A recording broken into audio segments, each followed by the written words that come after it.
engenheiro agrônomo Luiz Carlos dos Santos e Júlia Moreira dos Santos. Cursou o ensino fundamental no Colégio Bom Jesus, o médio no Positivo e se graduou em Comunicação Social e Jornalismo na PUC em 1995. Em meados de 1990, começou a colaborar em jornais da região metropolitana de Curitiba. Logo depois, conheceu os escritores Hernani Buchmann, Paulo Venturelli, Roberto Gomes, Wilson Bueno e seu padrinho literário Jamil Sneg. Fez uma passagem pela revista Top Magazine, atual Top View, e entre 2000 e 2002 trabalhou na imprensa oficial do Paraná, durante a gestão de Miguel Sanches Neto.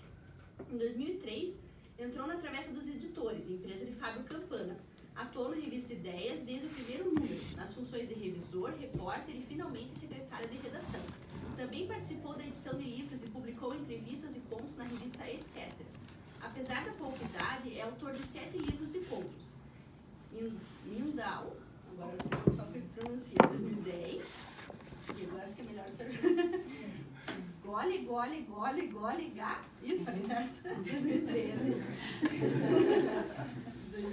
2,99 2014, mais likes 2015, finalmente hoje 2016, outras 17 noites 2017 e a certeza das coisas impossíveis 2018. Tem um conto incluído na antologia O Livro Branco de 2012 e em 2013 teve uma de suas narrativas traduzida e publicada na Alemanha, no livro Queer Sint Verit, não sei como é que fala também. Em 2015 foi um dos convidados do 5º Festival Nacional de Conto. Pois não, palma, é uma biografia. Então agora, meu caro, é você quem fala. Bom, bom dia a todos vocês. Agradeço ao professor René pelo convite. E a ideia dessa fala inicial como o professor René me sugeriu e apresentou, apresentar o meu envolvimento com a leitura e com a literatura que ela representa na minha vida. Então, um marco disso, assim, um momento inicial de me tornar um leitor, que acabei me tornando e sou, foi na década de 80, na Biblioteca Pública do Paraná, onde eu fazia os empréstimos de livros, né? Esse empréstimo que tem até hoje. Você pode emprestar 3 títulos e fazer renovação a cada 14 dias. Se você terminar, você pega outro, se não renova, né? E esse movimento, eu lembro claramente, assim, quase como se fosse semana passada ou retrasada, de encontrar ali na biblioteca o jornal Nicolau, né? Então, eu ia fazer as renovações e encontrava o jornal Nicolau. Paralelamente às leituras, era estudante ainda, o jornal Nicolau me chamou muita atenção. O jornal Nicolau, ele, vou falar com a percepção de hoje do que é o jornal Nicolau. Foi um jornal feito pela Secretaria de Cultura do Paraná e ele foi uma plataforma para escritores do Paraná se tornarem conhecidos nacionalmente, né? Foi talvez uma das maiores vitrines e um passaporte para a carreira de alguns escritores. Pois bem, eu era leitor e lia os livros, mas no Nicolau eu comecei a encontrar escritores que seriam meus amigos, né? O Jamil Sneg, o Wilson Bueno e outros tantos que escreviam ali, o Paulo Leminski que também escrevia. E eu costumo ler, acabei me tornando jornalista geralmente lê os créditos das publicações. Eu olhei ali naquela ficha de créditos e vi ali, secretário da Cultura do Paraná, René Ariel Dotti. Eu sabia do nome, assim, mais ou menos, vagamente quem era, e depois, como é confirmado, foi o responsável pela criação daquele jornal, que ainda hoje é considerado assim, um marco da imprensa cultural, pois realmente tinha uma tiragem muito grande e levou o nome de escritores que eu não teria outra maneira de conhecer, né? Porque se não fosse por ali, eu e outras pessoas do Brasil interessadas em literatura, acabamos conhecendo pelas páginas do Nicolau. Então, o Nicolau me apresentou vários autores e que me ajudaram, né, num segundo momento, após só ser leitor, a começar a escrever mesmo, me dando orientações e, por fim, vinha publicar livros a partir de 2010. Mas nesse percurso todo de leitor, assim, eu lembro que o Nicolau foi forte, depois conheci os cadernos de cultura, que os cadernos do Estadão, da Folha, da Gazeta. Mas eu acabei entrando no jornalismo por talvez pensar que o jornalismo seria algo próximo da literatura, assim, pela prática da escrita. Apesar de ver na história de escritores brasileiros, muitos dos autores da nossa tradição serem médicos, advogados, né, muitos deles, alguns engenheiros, mas acabei escolhendo o jornalismo por pensar que isso traria uma experiência que de fato trouxe. Acabei trabalhando em revistas, trabalhei na Gazeta do Povo. Em revistas e na Gazeta do Povo entrevistei o professor René. Uma vez vim aqui nesse escritório com um pedido do Fábio Campana, editor da Ideias, para fazer uma pequena entrevista e voltei com 6 páginas de entrevista. Né? Uma entrevista que foi capa da revista Ideias. E em um outro momento também entrevistei o professor René junto com o professor Belmiro Valverde na ocasião do lançamento de um livro na Gazeta do Povo. E essa experiência do jornalismo, como outras profissões, mas do jornalismo especificamente, ela nos coloca em contato com escritores, com pensadores, com advogados, enfim, com pessoas do mundo das ideias de uma maneira direta, né? E eu acabei, nesse tempo de jornalismo, entrevistando muitos escritores. E o que eu vim falar aqui hoje seria isso, né? O motivo de eu escrever, como a literatura me envolve. E eu já fiz essa pergunta para grandes escritores. Eu já entrevistei e conheci alguns grandes nomes. Eu conheci o José Saramago na passagem por Curitiba, conheci Carlos Heitor Coni, conheci o Moacir Scliar, conheço grande parte dos autores considerados canônicos no Brasil. Hoje eu já entrevistei para uma matéria na Gazeta, para uma matéria na revista Ideias, até hoje para reportagens para o jornal Cândido, na biblioteca para o qual eu colaboro. Enfim, e essa pergunta ela tem algumas repetições, né? O porquê escrever. Alguns dizem que é algo que a pessoa não pode viver sem. Então, assim, eu não consigo escrever, eu sem escrever eu morreria. Essa é uma resposta recorrente. A outra é a pessoa fala que é um impulso incontrolável. Também parece com isso, né? Se eu não escrever, algo não vai funcionar no meu organismo. Outros respondem que escrevem por autoafirmação, enfim, existem algumas variantes da escrita. Eu poderia escolher algumas delas, eu não sei exatamente, eu penso nessa questão toda vez que eu sou consultado para falar, o porquê da escrita, e realmente é difícil dar uma resposta com clareza, com objetividade. Um fato é que eu sou um leitor, né? Me tornei esse leitor que começou na biblioteca, que lia os livros da biblioteca, que no segundo momento começou a ler os jornais, a partir do Nicolau. Hoje eu sou um leitor que tenho assim, comigo mais ou menos 20, 30 títulos simultaneamente, terminando 1, 2 por semana, agregando outros. Cheguei num limite de biblioteca em casa com 3.000 volumes, que não tem mais espaço, então vou tirando, e cada livro novo um tem que ir para doação.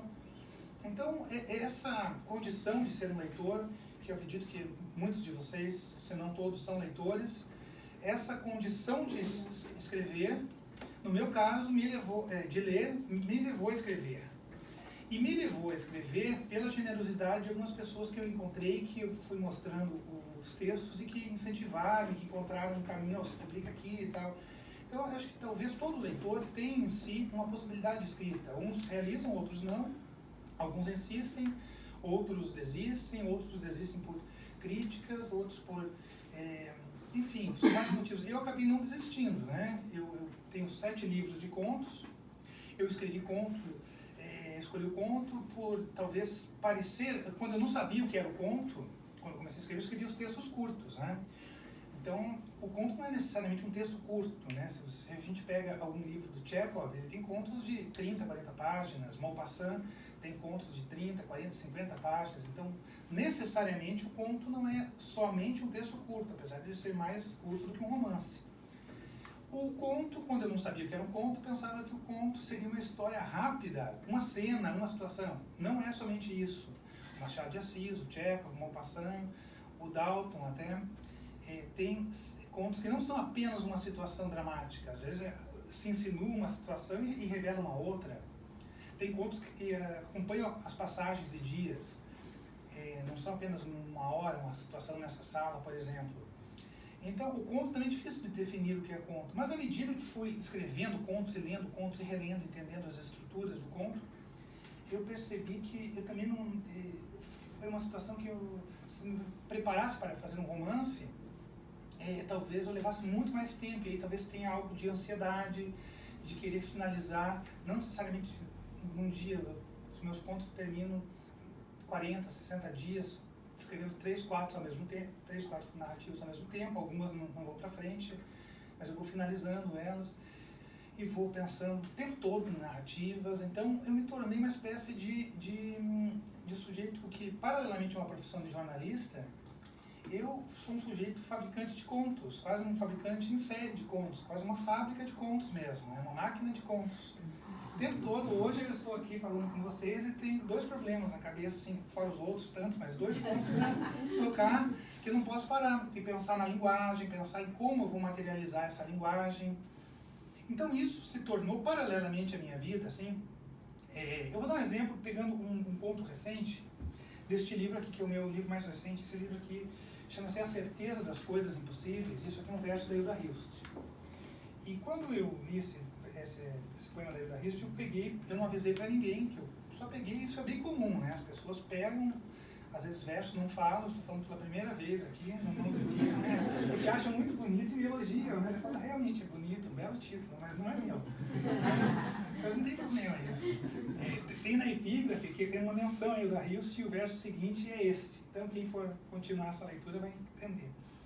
Então eu procuro fazer nos contos uma narração de cada livro como um álbum, como se fosse um álbum dos Beatles, né? Esse aqui, o Sgt. Pepper dos Beatles, é um álbum temático.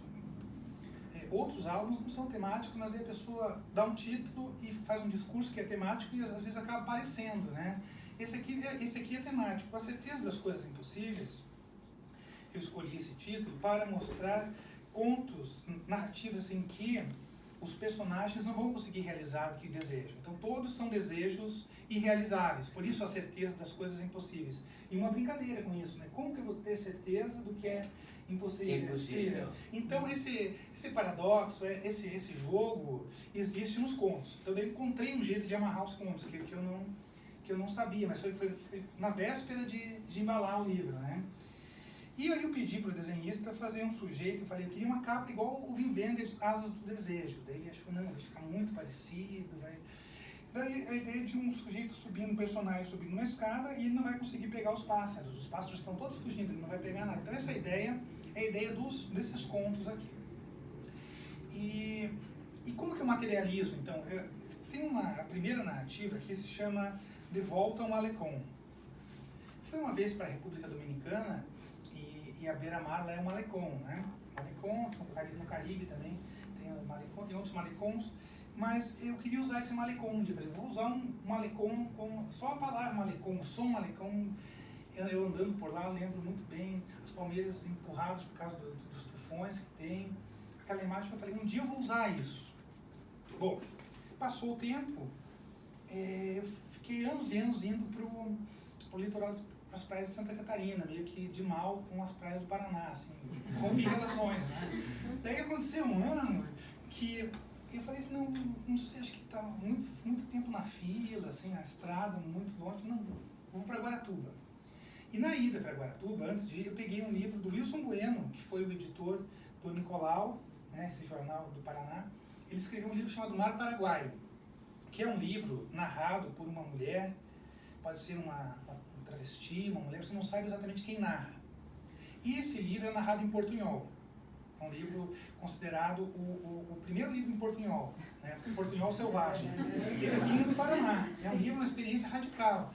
E daí eu li esse livro antes dessa vez, reli, porque eu não entendi, eu li várias vezes e não entendi nada, mas nessa véspera de viagem eu li e tenho a impressão que compreendi o livro. E aí, ao chegar em Guaratuba, também foram 10 dias de sol, foi uma situação, uma hospedagem agradável, e aquela personagem não saía da minha cabeça, assim, eu andava, tinha a minha vida com os familiares ali, mas aquilo não saía, e eu tinha a impressão que aquela mulher estava junto comigo, assim, ou travesti, não sei, andava junto o tempo inteiro comigo, onde eu ia ela estava junto, ia para a praia, no mar, e eu comecei a compor essa personagem, E eu pensei no seguinte, eu também convivi com o Wilson Bueno. Eu trabalhava lá na revista Ideias e o Wilson Bueno ia falar com o Fábio Campana estava ocupado, que era editor, e eu ficava ali ele ia na minha sala e no tempo de espera ele falava comigo muito. E ele falou algumas coisas assim, muito interessantes, muito pessoais dele. E eu pensei no seguinte, eu voltei para Guaratuba, anos depois, numa situação de talvez 15 anos indo para Santa Catarina, voltei para Guaratuba, o cenário onde se passa o livro do Wilson Bueno, eu com aquela personagem que eu compus, tentando dar vida para isso, e eu reescrevi esse livro do Wilson Bueno de uma maneira curta. Então é isso, eu reescrevi o Mar Paraguai mas de volta ao Malecon. O que eu fiz? Eu peguei aquela personagem que ele criou, na minha cabeça eu recriei ela, eu dei vida para ela de novo, e eu coloquei frases do Wilson Bueno também, ela falando algumas coisas que o Wilson Bueno me contava, eu reescrevi evidentemente isso, o que a memória permite de recriar, e assim, quem lê considera o melhor texto do livro, só que eu não conto isso para as pessoas também. Elas leem isso aqui, que interessante o seu livro, mas tem sinais aqui, por exemplo, a Sônia Braga é citada no livro do Bueno, e eu coloco a Sônia Braga aqui. Se a personagem ela cita a Sônia Braga, tem vários sinais de que para um leitor de literatura, os sinais estão todos colocados aqui. Então, eles chamam isso de diálogo literário, né? Na universidade, nos estudos. Isso é um diálogo. Então, o que eu faço realmente é isso, um diálogo literário. É o conto que eu mais gosto de ler. E todos esses contos eu reescrevo muitas vezes, gravo num gravadorzinho e digito, daí digito e ouço e vou fazendo a edição ouvindo. E uma amiga minha, que alguns devem conhecer, que é a atriz Mauri Miranda, que é atriz curitibana, hoje ela está na Rede Globo, o mais recente foi Os Dias Eram Assim, e agora ela vai trabalhar na próxima novela das 9, acho que vai entrar, ela leu isso aqui e falou, Márcio, não acredito, daí eu falei, o que? Você é ou não é? Eu falei, o que? Nossa, você escreveu umas coisas aqui que, nossa, você gosta de homem? E olha só, eu falei, não, é um personagem, tá? Nossa, não acredito, tá muito verossímil. Ninguém pode fazer isso. Bom, você pensa o que você quiser, tudo bem. Só que eu fiquei muito feliz, falei, nossa, ela realmente entrou assim, eu consegui fazer uma persona realmente convincente, que eu me assustei assim com a reação, pois a personagem lá do Wilson, ela é no limite, assim, não sabe se é homem ou se é mulher, e ela fala algumas coisas que realmente são nesse sentido de admirar muito homens, e eu consegui isso, e é em primeira pessoa, então dá uma verossimilhança muito forte com uma mulher, assim, aí ela achou, pensei que fosse uma confissão sua, eu também não neguei, né, falei, não vou negar, né, porque as pessoas podem pensar o que quiserem dos textos, eu não vou eu negar. Então eu trabalho dessa maneira, mais ou menos, a literatura, né? Outro desse livro aqui, um episódio na ex-Quinta Comarca.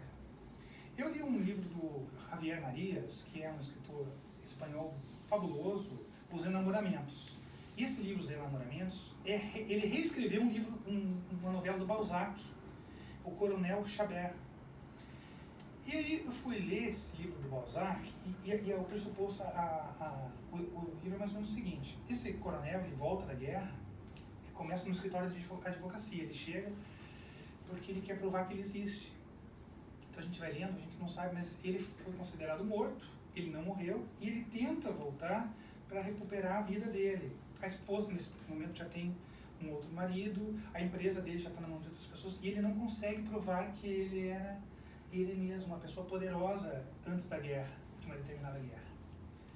E eu pensei em fazer exatamente isso. Eu fiz um conto aqui, um episódio na ex-Quinta Comarca, um sujeito que chega, e ele se chama O Coronel também. Ele chega, ele vai procurar um serviço do advogado para tentar reaver a vida dele, mas a vida dele já não é mais, mudou muito. Ele saiu de cena, nesse caso ele só saiu de cena, e é o mesmo pressuposto do Balzac. Se a gente, o pressuposto de que uma ausência, não precisa ser muito tempo, mas uma ausência, a reconfiguração do jogo é rápida. Todo jogo muda e ele tenta ter de volta e ele não vai ter. Então, ele vai ser assassinado na última linha do conto. Mas não tem problema, isso não seria um spoiler necessariamente. A maneira como vai ser configurado, eu busco isso, eu busco uma linguagem também muito próxima do Kafka, talvez. Vocês devem conhecer o Kafka, que é uma linguagem mais supostamente seca, uma linguagem direta, uma linguagem... E eu reescrevi o livro do Bueno, que é de portunhol, em português, e numa linguagem também mais próxima do Kafka, possivelmente. Mas do jeito que eu consigo escrever. Né? Então, toda a minha imersão na literatura, o meu caminho, ele é a partir disso. Assumidamente, declaradamente, reescrevendo outros livros já escritos. Assumidamente. E porque tem gente que não assume, né? Eu assumo, eu declaro assim, isso não é um crime necessariamente, ou é um crime que eu confesso, né? Mas na verdade, isso é a literatura. Tem um outro ponto aqui, que é Penélope, que eu reescrevo, mas aí também eu não seria ousado de falar isso, que ele é só inspirado na Odisseia e na Ilíada do Homero. E aqui a Penélope, ela não espera o retorno do marido, ela sai, tem uma Penélope em Curitiba hoje. Ela não vai esperar, só que não está citado que é Curitiba, mas é em Curitiba, né? Não há sinais geográficos. Então essa Penélope é uma moça que eu uso, é uma mulher que eu uso referências de observação mais próximas de tudo que me conta. E eu vou quase como um scanner também nas conversas, né? Uma gravação, tentando observar. E como eu tenho as narrativas em andamento, eu utilizo muito do que me conta, do que eu vejo nos meus livros, só que eu tento disfarçar para evitar qualquer tipo de problema. Mas eu tento disfarçar ao máximo, não colocar sinais evidentes. Mas, sim, recriar questões que ajudem a narrativa a seguir. Né? Então, você daí poderia me perguntar, puxa, mas então você não é original, né? Eu falei, não. Eu sigo um lema do escritor Henrique Villamatas, um catalão, que eu considero hoje talvez o maior fenômeno da literatura mundial. Se vocês não leram, Henrique Villamatas, o livro mais recente no Brasil é Maque Seu Contratempo. É um livro brilhante, ele é brilhante, o Henrique Villamatas, e ele deu uma entrevista para o Brasil aqui, para a Folha de São Paulo, e foi a frase no título do Caderno Ilustrada: o escritor deve ser não original. E o livro dele é sobre repetição, esse livro Maque. E daí cada capítulo desse livro dele, ele reescreve um conto de um grande autor. O personagem, ele simula que está... É um truque, como se fosse e é um advogado que foi demitido e quer ser escritor.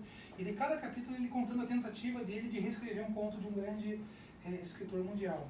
Então, eu não sou o único nisso, né? Tem vários autores pelo mundo, pelo Brasil, pelos países todos que fazem essa recriação. E isso é, na verdade, um tributo aos grandes mestres.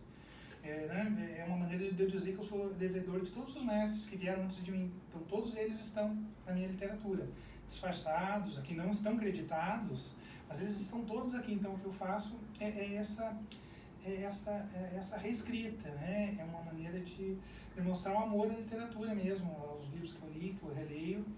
Então, nada mais, nada menos, pode ser um mero plagiador, um copiador, pode ser, mas é assim o que eu acho que outras pessoas fazem isso com mais habilidade. Por exemplo, o Shakespeare, se a gente for ler estudos sobre todas as narrativas dele, ele recriou a história do Romeu e Julieta, a gente sabe que já existia.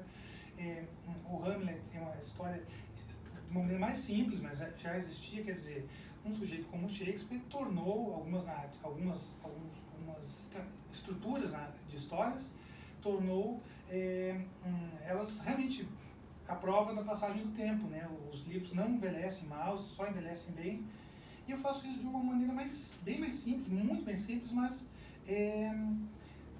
usando todo esse repertório que tenho aí, né?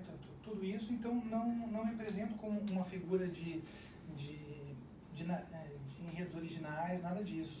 São recriações. Tudo que eu faço aqui é uma recriação o tempo todo, e tem uma brincadeira, tem uma frase reescrita, né? Então, a pergunta do professor René, como a literatura entrou na sua vida e o que ela representa? Ela representa basicamente, talvez, quase uma parte total da vida, apesar de não me dedicar a ela o tempo todo, né? Do ponto de vista de escrita, são 60 minutos no máximo por dia. mas aí todos os dias, inclusive no Natal, Carnaval, sim, mas o pensamento e a leitura, a busca por isso é o tempo todo, e aproveitando todas as situações em que me encontro, né?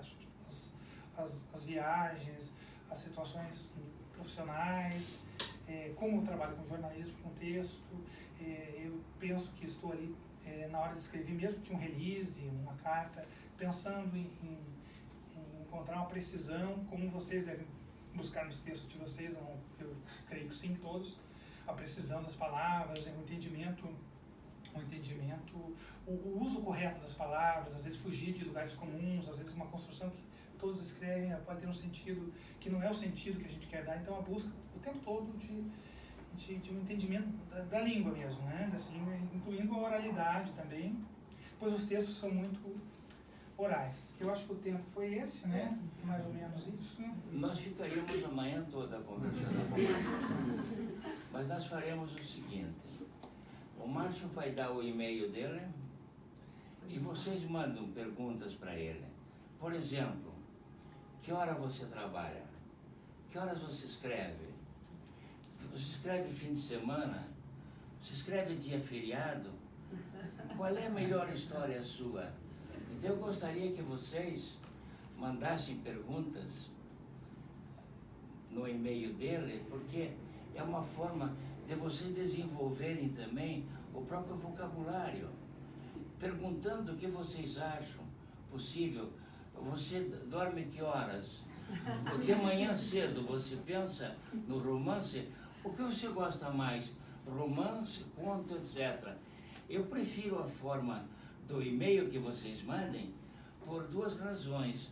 Primeiro, porque vocês exercitam o vocabulário, que é uma coisa que a internet não oferece.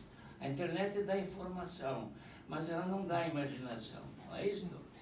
E o segundo ponto, mais importante, é vocês verem como um escritor vê a sua vida.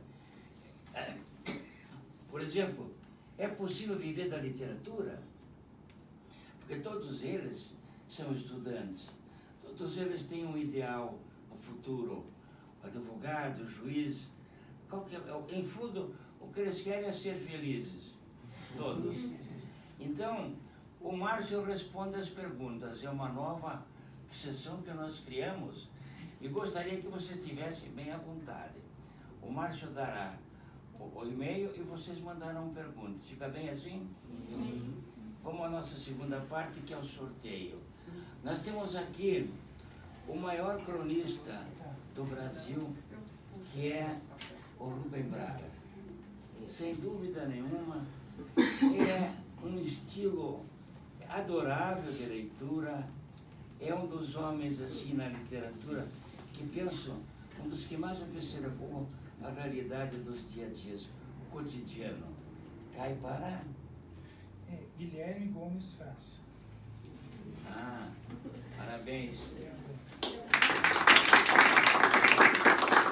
vem aqui, ele vê a biografia do autor.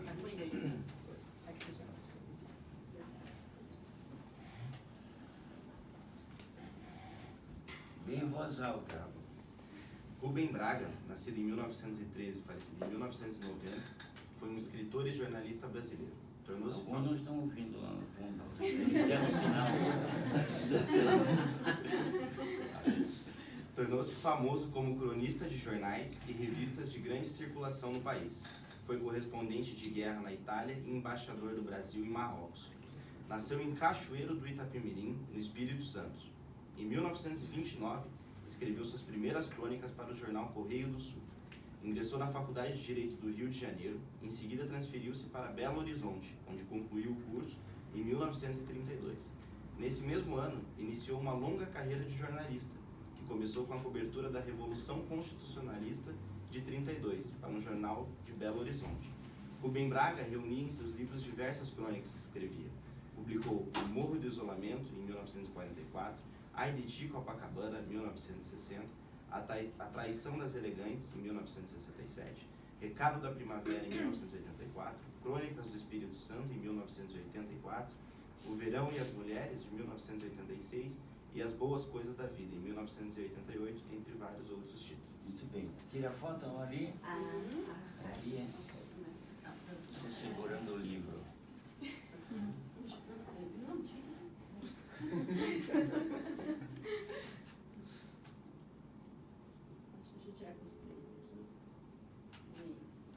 Vamos ao segundo, que é Kafka. Nós já fizemos o sorteio de um dos exemplares do Kafka. E acho que devemos sofrer mais outros ainda, né? Porque ninguém melhor pode escrever a respeito das incertezas e das dúvidas do processo criminal, e é sempre referido em aulas de processo e de direito penal. Então vamos ver quem nós sorteamos o segundo. Jaime Carolina. Parabéns. Você vai ler em voz bem alta. Franz Kafka. Franz Kafka nasceu em 1883 e faleceu em 1924. Foi escritor tcheco de língua alemã, considerado um dos principais escritores da literatura moderna. Suas obras retratam a ansiedade e a alienação do homem do século XX. Em 1917, se viu obrigado a afastar-se do trabalho devido a uma tuberculose. Escreveu em alemão toda a sua obra, a maior parte publicada póstumamente. Seu estilo é marcado pelo realismo, pela crueza e pelo detalhamento com que descreve situações incomuns, como na obra O Processo, de 1925, cujo personagem principal é preso, julgado e executado por um crime que desconhece. Em seus livros é constante o confronto entre os personagens e o poder das instituições, demonstrando a impotência e a fragilidade do ser humano. Escreve ainda A Metamorfose, publicado em 1916, e O Castelo, em 1926. Engaja-se no movimento sionista. Franz Kafka faleceu em Kloesterneuburg, Áustria, no dia 3 de junho de 1924. Muito bem. O livro, ótimo. Mas uma que pareça o pártio também. Aumente a angular. Pega mais Fica aqui no meio. Fica no meio. Aí. Muito bem. O outro livro. Isso aqui é de pensamentos. Eu acho que todos vocês devem, de tempos em tempos, ter um pensamento na lembrança. Vocês querem definir uma situação, querem escrever uma carta, vocês vão no índice aqui, a idade. O que é a idade? As pessoas são como os vinhos, e desde azedo aos maus e apura aos bons. Por exemplo, idealismo. O ideal deve, como árvore, ter suas raízes na terra. O ideal não se define, enxerga-se.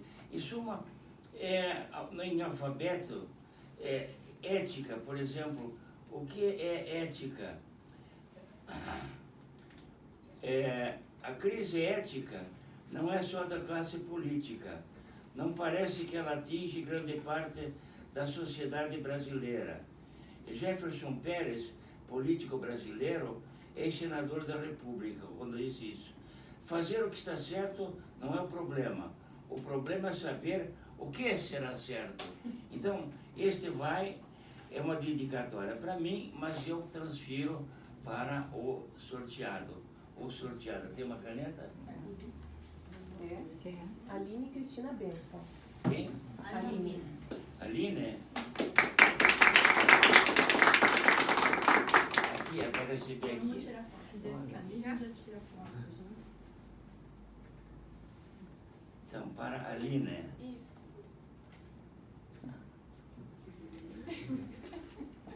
Agora leia. O outro livro Tem que ler a sua biografia.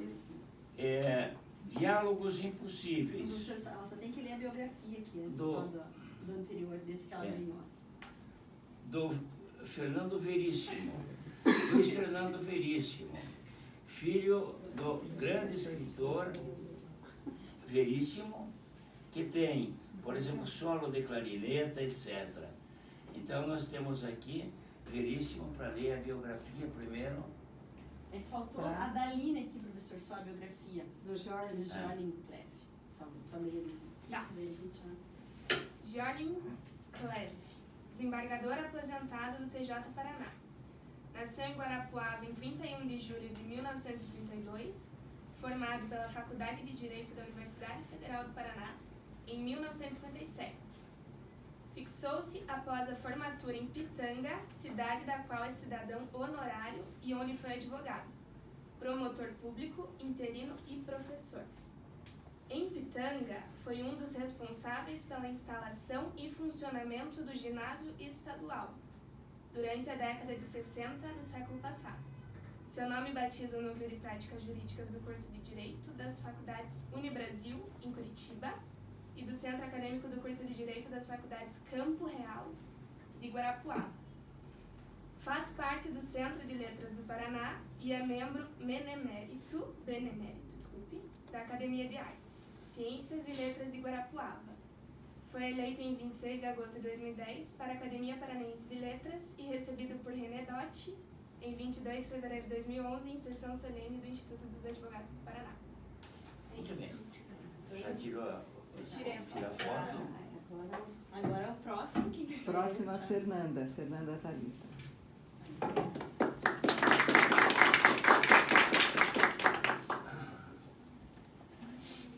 Luiz Veríssimo. Aqui, eu quero tirar foto só primeiro aqui. Deixa eu ver no meio. Desses grauzinhos. Isso. Filho do grande Érico Veríssimo. Vamos lá. Luiz Fernando Veríssimo, 1936, é um escritor brasileiro, famoso por suas crônicas e contos de humor. É também jornalista, tradutor, roteirista de programas para televisão e músico. É filho do escritor Érico Veríssimo. Luiz Fernando Veríssimo lança em 1981, na Feira do Livro de Porto Alegre, o livro de crônicas, O Analista de Bagé, que se esgotou em 2 dias. Entre 1982 e 1989, foi redator semanal com artigos bem-humorados para a revista Veja. Em 1994, publica Comédias da Vida Privada, que eu li e é maravilhosa, que foi adaptada para uma minissérie na televisão. Em 1995, passou a integrar o grupo Jazz 6, que lançou os CDs Agora é Hora, 1997, Speak Loud, 2000, A Bossa do Jazz, 2003 e For, 2006. No dia 21 de novembro de 2012, o escritor foi internado no Hospital Moinhos de Vento, em Porto Alegre, em consequência do agravamento de uma gripe do tipo influenza A. Durante 24 dias de internação, 12 foram passados na UTI. Já recuperado, recebeu alta no dia 14 de dezembro. No dia 3 de janeiro, escreve sua primeira coluna para o jornal Estado de São Paulo. Já tirou a foto? Já? O Fernando Veríssimo tem uma veia cômica maravilhosa. E aqui, aparecendo contos, como ele diz, por exemplo, o maior mico do mundo. Mico é engano, equívoco. Robespierre e seu executor. Robespierre foi a grande figura da Revolução Francesa, altamente exigente, altamente rigoroso, mandava decapitar os inimigos e os próprios amigos, como Danton, até que foi decapitado também. Então aqui, Robespierre e seu executor. Boa leitura. Então, agora vamos ao nosso querido Márcio aqui. A certeza das coisas impossíveis. Quem sorteia? Pode pegar. Vamos lá. Já que ela me passou a honra. Franciele. Você? Sou eu. Ela abriu um por um. Outro. Eu vou pegar um daqui que não Quem tem sorteia? coelho. Que aí você volta com o Google. Você, Marlene? Rafaela. Rafaela. Ah, ela só vem à tarde. Só vem à tarde. Só vem à tarde? Só vem à tarde. Entregamos para ela? Uhum. Separa para ela. A Rafaela. Outro, finalmente hoje. Tá, Giovanni. Ô Giovanni. Deus, à tarde. Os dois só vão à tarde. Também não está? São os dois que trabalham só à tarde. Tá. Estão na aula agora.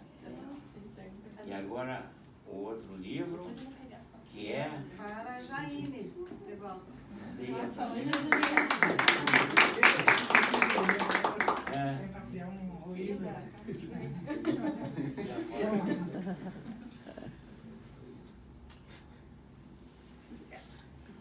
Sim, agora o que é bom para tosse. Quem vai falar em primeiro lugar é a Juliana. Isso. O livro que eu recebi é a Antologia Poética de Fernando Pessoa. Fernando Pessoa é um escritor português, um poeta português, nascido em 1888, então na época do século, passando para o século XX já. Ele possui uma poesia voltada à história épica de Portugal. Ele conta das grandes navegações, principalmente o poema Mar Português, que é o mais conhecido, além do mais pela sua famosa frase sobre a vida. O seu principal objetivo é tecer esses louvores grandiosos a Portugal, ao seu país natal. E é um retrato de sua trajetória histórica pelo tempo, principalmente no texto Mensagem, um livro escrito por Fernando Pessoa, em 1913, salvo engano. É uma poesia mais lírica, perfeitamente rimada e metrificada, que tem um intenso simbolismo em suas palavras. Fernando Pessoa também acaba se misturando com os ofícios de poeta quando ele escreveu o poema Autopsicografia, que ele explica como que é para ele o ofício de ser poeta. Posteriormente, Fernando Pessoa, que acaba confundindo com as imagens dos seus heterônimos, ele acabou criando mais de 70 heterônimos, cada um com uma psique, assim por dizer, própria, todos com sua personalidade muito bem desenvolvida, e acaba confundindo com a sua própria personalidade. Os três principais é Alberto Caeiro, Álvaro de Campos e Ricardo Reis. Esse livro, Antologia Poética, ele traz alguns poemas de seus heterônimos. Alberto Caeiro, que tem um lirismo mais espontâneo, é uma coisa mais voltada para uma simplicidade, algo mais rural, mais campestre, bucólico, como dizem. E tinha a principal característica, o sensorial, o sentido de você estar no campo, como você se sente no campo, uma função mais de como você vive pela felicidade da simplicidade. Com seu principal poema, que foi o Guardador de Rebanhos, e poemas em conjuntos que tem dentro desse livro, Antologia Poética.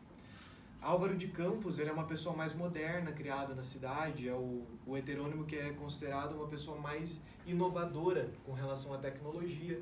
Ele utiliza muito do futurismo, utiliza muito da parte da mecânica.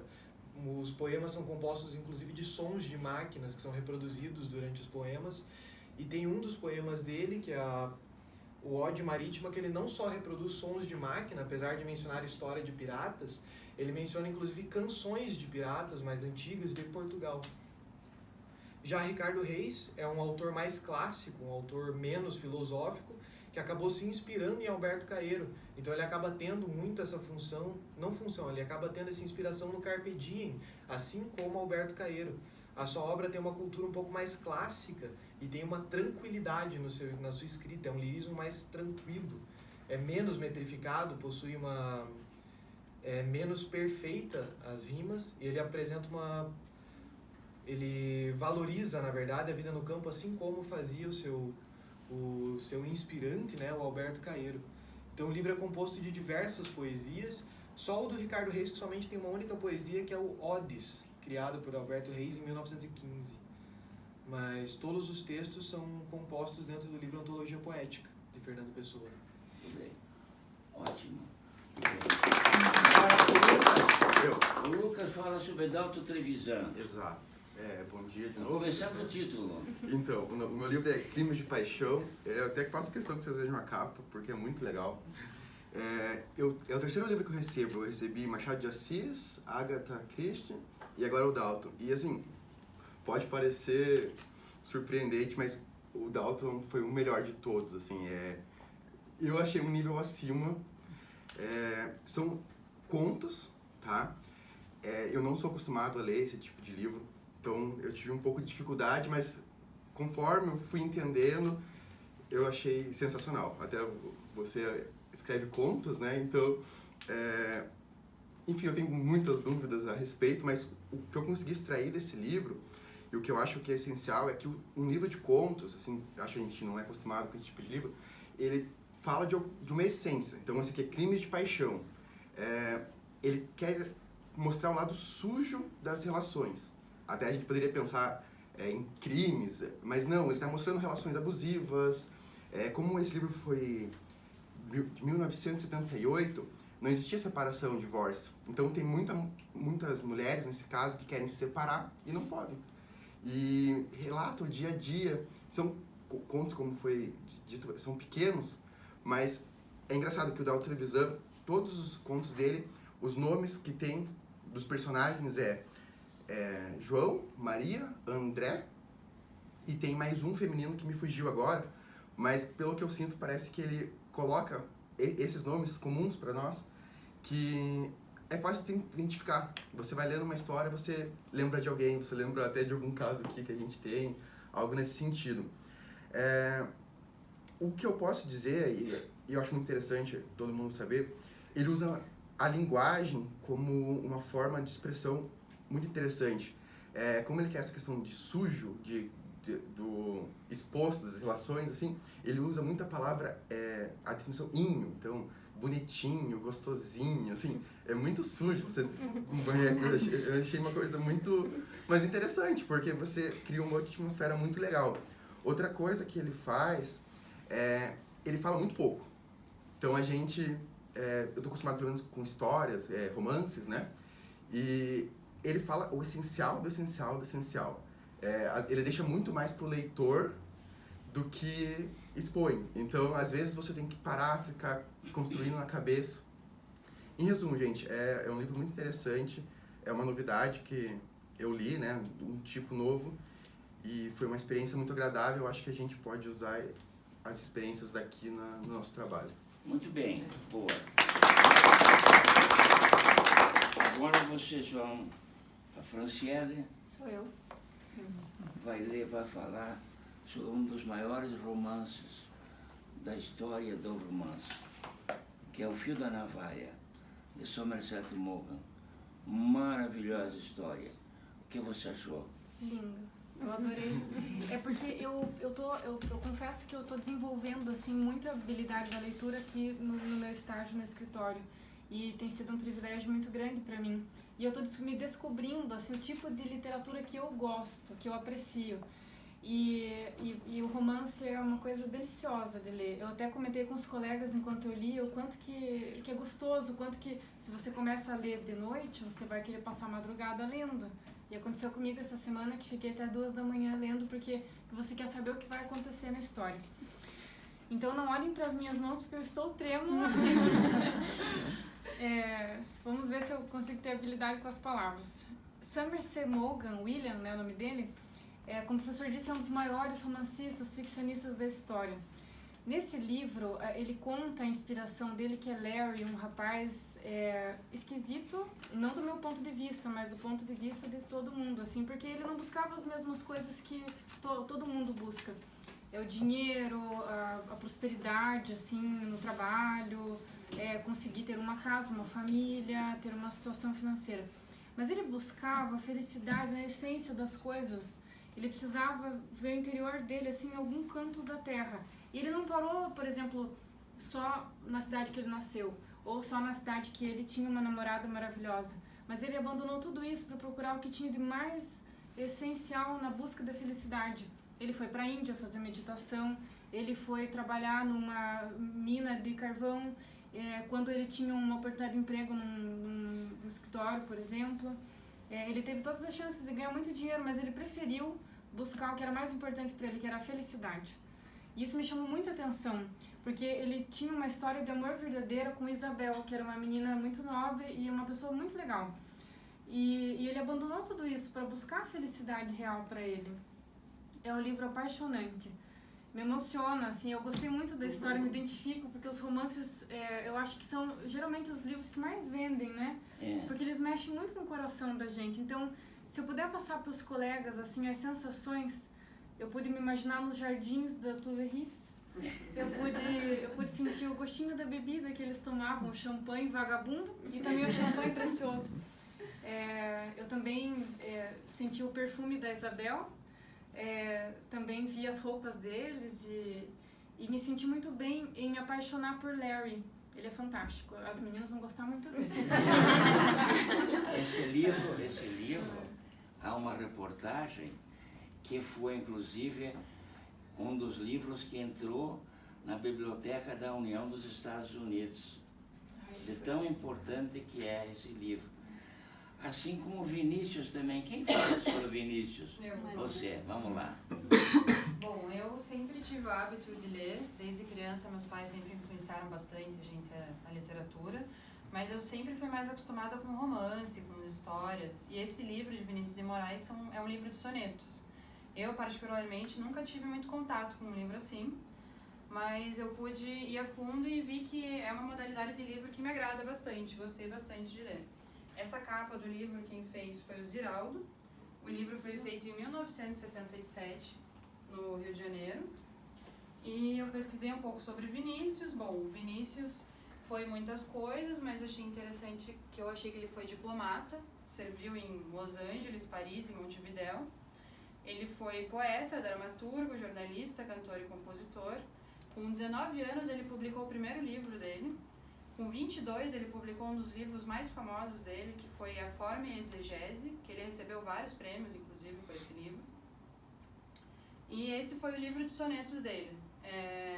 Soneto, ele está em todas as literaturas desde o século XIII. É uma carta de identidade do poeta. Ele usa bastante o lirismo, como o Juliano comentou do livro dele, que é a expressão dos sentimentos, né? Ele bota para fora exatamente o que ele sente. Não é uma linguagem pesada, é uma linguagem, até comentei, li um poema para vocês em sala ali esses dias. Ele usa termos bastante vulgares, ele fala bem do jeito que a gente fala. São bem fáceis de decorar, bem gostosos. Tem bastante rima nos sonetos dele. E eu achei muito interessante o prefácio, que foi feito pelo Otto Lara Rezende, que foi um jornalista e escritor brasileiro, nascido no Rio de Janeiro também, formado em Direito pela Universidade de Minas Gerais. E nesse prefácio ele faz referência a todas as maiores obras de Vinícius de Moraes, desde o começo, quando ele começou a escrever bem jovem, até as suas últimas obras. Ele vai falando, ele comenta isso sobre a linguagem de Vinícius de Moraes, que no começo dos primeiros livros dele ele tinha uma linguagem mais adolescente, não era muito culta, e conforme ele vai amadurecendo vão mudando os poemas e sonetos dele. Ele compara a evolução da linguagem dele muito com a linguagem coloquial de Manuel Bandeira. E ele, inclusive, ele cita várias frases de Manuel Bandeira nesse prefácio. Eu acho que foi isso. Muito bem. Vem aqui para tirar foto. Vem cá.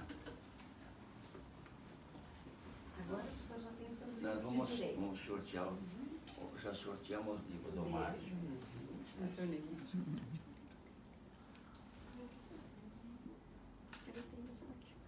Agora eu quero uma coisa mais de você. Claro. Sim. Aqui está.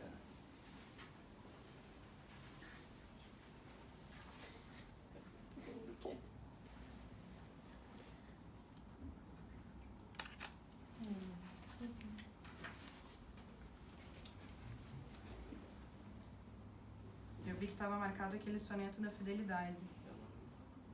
Hein? O soneto que estava marcado aqui, quando o senhor me deu, Você era marcou? o soneto da fidelidade. É isso mesmo. Era esse mesmo? É que tá o papelzinho. Eu já tinha marcado. Isso. Você vai ler como se estivesse falando com um namorado. Mas tem que Aí, estar de bem. mais alto, De bem. porque De bem. o namorado seria baixinho. Leia para todos ouvirem. Que todos gostam de dizer isso. Certo. Soneto de fidelidade. De tudo ao meu amor serei atento, antes e com tal zelo, e sempre e tanto, que mesmo em face do maior encanto, dele se encante mais meu pensamento. Quero vivê-lo em cada vão momento, e em seu louvor hei de espalhar meu canto, e rir meu riso e derramar meu pranto, ao seu pesar ou seu contentamento. E assim, quando mais tarde me procure, quem sabe a morte, angústia de quem vive, quem sabe a solidão, fim de quem ama. eu possa me dizer do amor que tive, que não seja imortal, posto que é chama, mas que seja infinito enquanto dure. Que não seja imortal, mas que seja infinito Enquanto dure. A morte que é a angústia do... A morte é a angústia de quem vive, quem sabe a solidão, fim de quem ama. Que frases. Então esse é o uso maravilhoso da palavra, né, no poema. Certo, obrigado. Obrigada. Nós vamos sortear agora.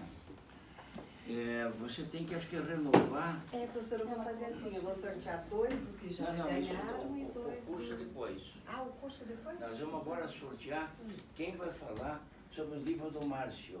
Quem foi que ganhou o primeiro livro? Foi você? Foi. Então você vai falar. Não precisa sortear. Então acho que não precisa sortear. A Franciele fala que os outros na estão próxima sessão. Quem ganhou o segundo? Foram os 2 que não estão. É da tarde. E o terceiro também. E o último? Eu ganhei o último, mas eu já vou falar. Ela já vai falar que ela já ganhou o carro. Pode falar. Não, eu quero saber. Você ganhou outro livro. Então, você vai falar dos dois. Tá. Aumentou a responsabilidade. Bom, vejam, eu gostaria de agradecer muito aqui ao nosso Márcio, a sua disposição para falar conosco,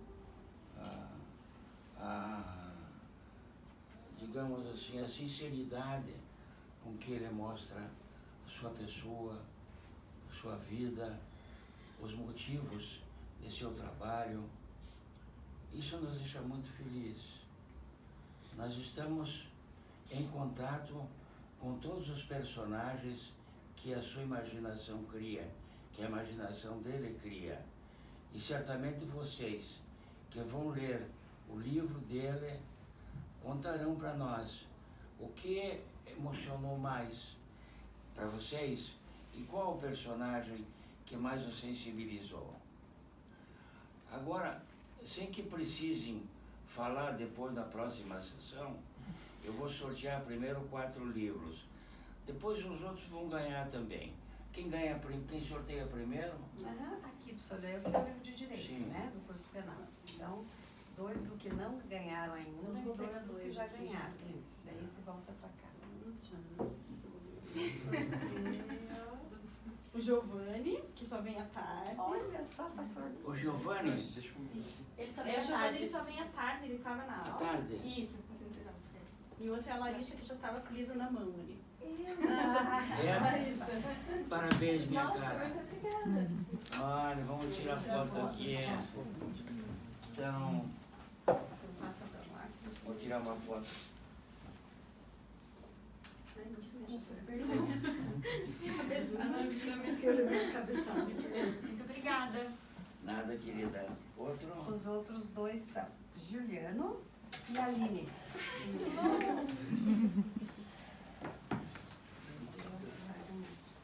Ótimo.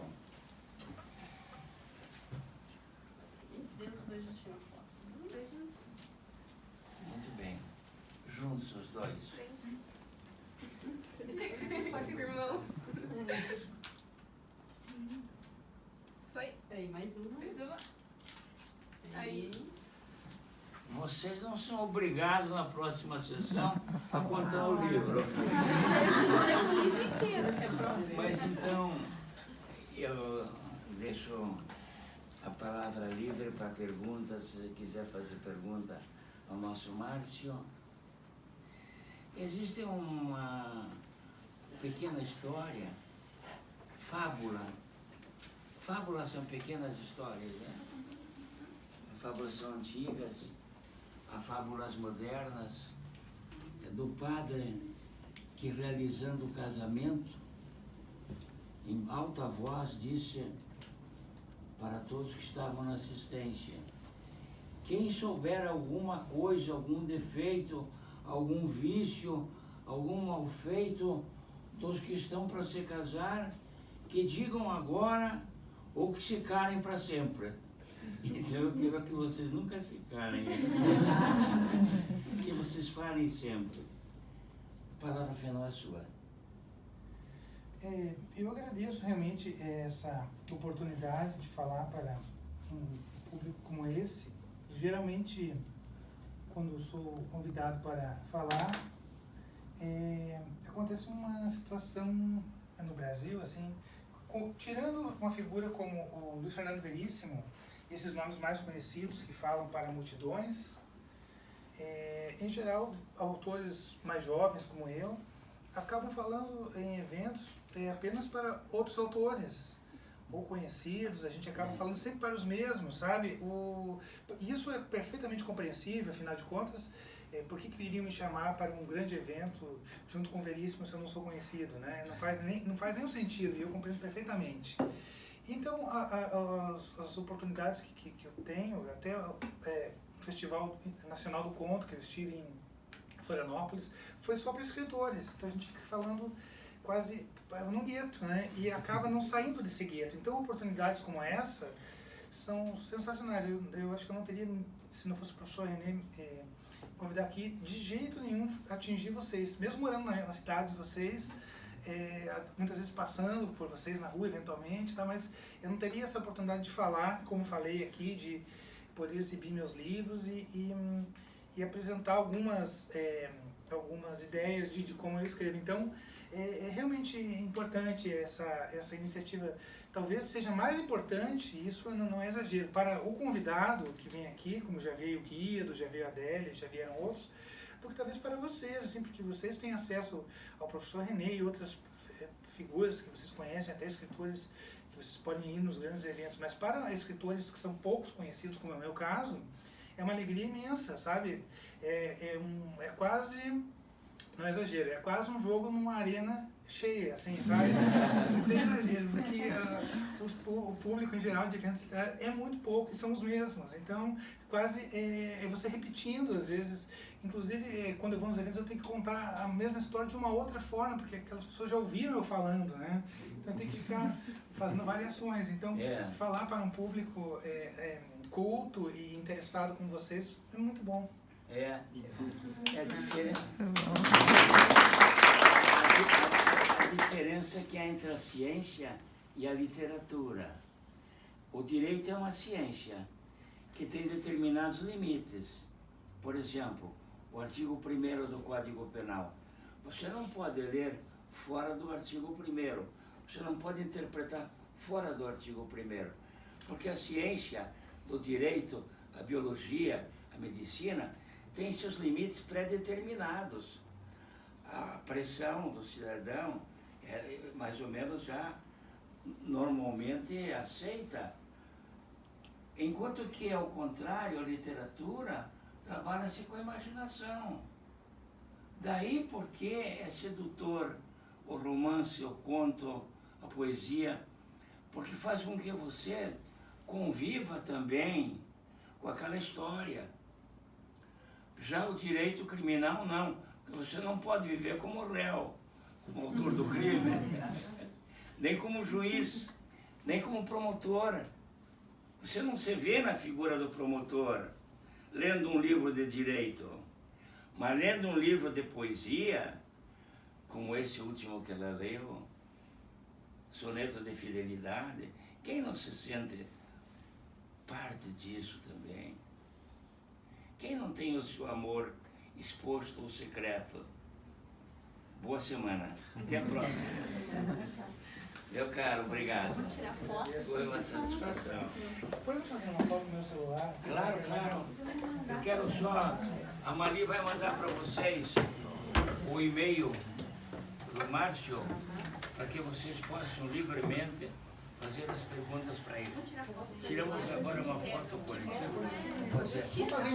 Vamos fazer uma só aqui. Eu podia fazer uma nossa aqui, com o professor, e depois uma coletiva.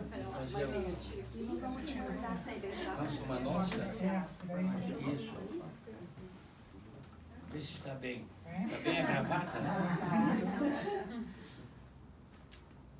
Vou tirar um vídeo aqui.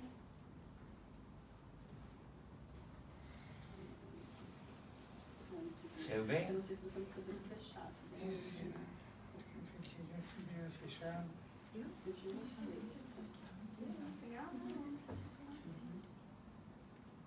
Ficaram boas. São boas, porque na hora que fechava, ele parecia que fechava. Então vamos lá. Agora o coletiva, né?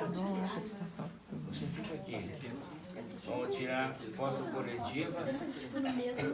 Depois a Mali manda para você também a foto.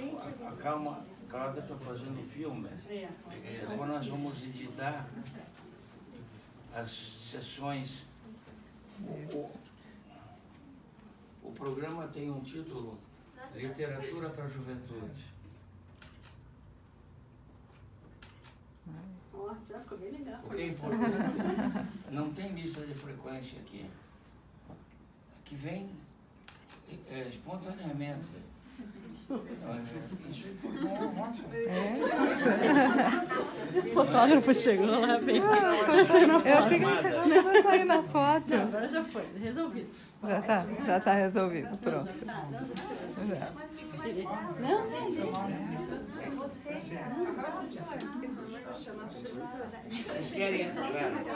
Vocês querem os autógrafos aqui? O Márcio tem daí. Quem pegou o livro do Márcio quer pegar uma. Eu tirei rápido.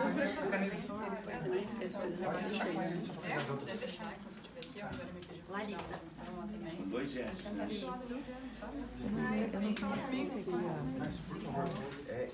Quem mais ganhou o livro do Márcio? Então eu tô com os dois do pessoal da tarde.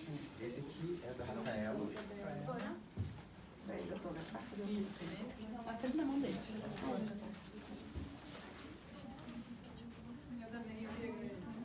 A Fran que ganhou o outro. Já pegou? Já pegou? Já. E tem, falta uma pessoa. Quem foi o quarto? A Jaine. E esse aqui é Giovanni. Giovanni não dobra a letra. Não dobra a letra. Acho que tem, né? Tem. Giovanni é 2 L's. Professora, eu que agradeço. O livro do Márcio tem? Não, esse não. Giovanni. Tem várias variações. Giovanni tem várias variações. A Rafa vem hoje? Não, essa já é sexta, na verdade. Aline. Eu só preciso mesmo.